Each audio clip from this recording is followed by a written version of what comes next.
সবচেয়ে বেশি ভূমিকা রাখবে তরুণরা।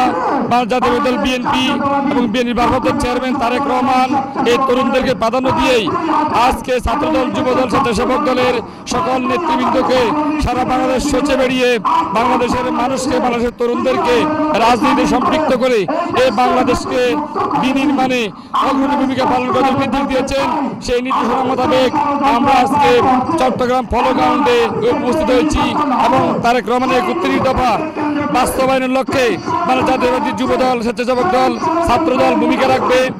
আমি একজন তরুণ হিসেবে আমি জাতীয়তাবাদের আদর্শে বিশ্বাসী হিসেবে আমি চাই বাংলাদেশের প্রত্যেক নাগরিক, প্রত্যেক তরুণ তার জাতীয়তাবাদের আদর্শে বিশ্বাসী হোক।